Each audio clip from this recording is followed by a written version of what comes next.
Pace e bene a tutti. Se dovessimo racchiudere in poche parole il senso e la preziosa opera della presenza di Padre Bernardino da Portogruaro nella nostra storia, quella delle suore francescane angeline, potremmo dire che la sua presenza fu caratterizzata da scelte di cura per un piccolo germoglio dell'Ottocento francescano. Le vicende della nostra fondazione esprimono in maniera evidente l'azione significativa che Padre Bernardino, nel suo servizio di ministro generale, svolse anche verso realtà semplici, piccole come la nostra, lontane dalla vita del centro dell'ordine, ma piene del desiderio e della volontà di vivere, secondo un'espressione della nostra fondatrice Chiara Ricci, l'antica regola di San Francesco, in un tempo di grandi cambiamenti per la vita religiosa.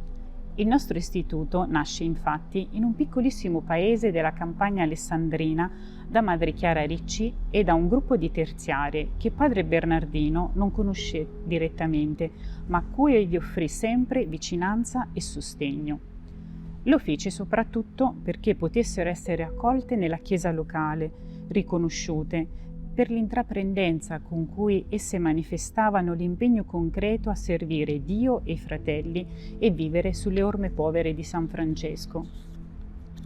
Negli anni della nostra fondazione, tra il 1882 e il 1885, la sua azione è stata caratterizzata da un frequente scambio epistolare, fatto di richieste, comunicazioni, informazioni, suggerimenti, che instancabilmente, anche attraverso il procuratore generale dell'ordine, egli intrattiene, intessendo relazioni, come per esempio con il vescovo della diocesi di Alessandria, Monsignor Salvai, e con la congregazione dei vescovi e regolari, affinché riconoscessero questo gruppo di terziari come istituto religioso.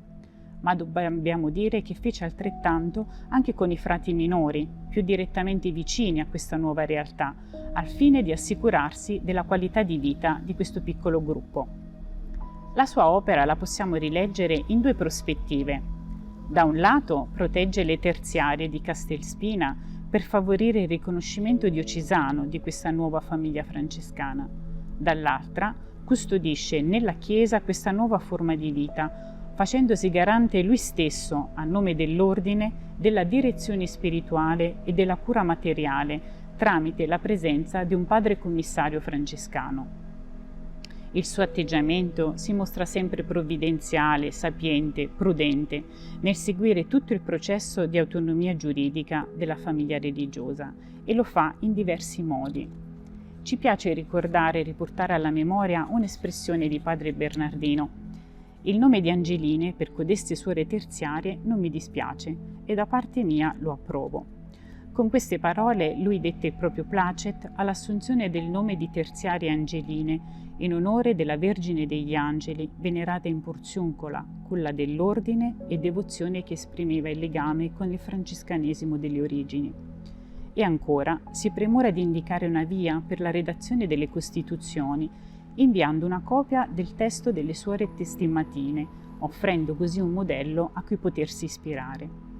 Questa piccola realtà sconosciuta gli divenne tanto cara nel tempo, tanto che durante uno dei suoi viaggi, nel 1886, decise di fermarsi in visita a Castelspina, spinto dal senso di responsabilità e dalla volontà di voler conoscere in prima persona colei che aveva dato avvio a questa piccola realtà, Madre Chiara Ricci, con cui aveva avuto solo scambi epistolari, e anche di poter vedere l'opera delle suore di cui aveva solo sentito parlare. Questo avvenimento ebbe una portata tanto importante per cui diversi giornali e riviste francescane sottolinearono il contrasto tra il luogo semplice, rurale, in cui risiedeva la famiglia religiosa e la vitalità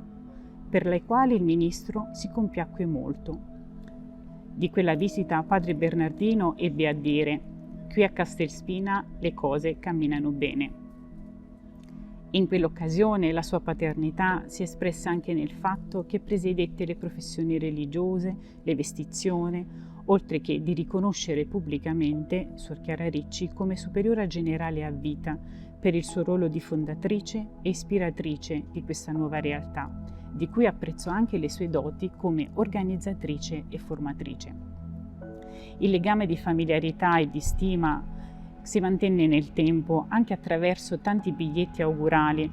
e continuò ad essere questo motivo di consolazione per Madre Chiara e per le terziarie, anche quando padre Bernardino terminò il suo servizio da ministro generale e continuò a sostenere le terziarie come delegato dell'ordine.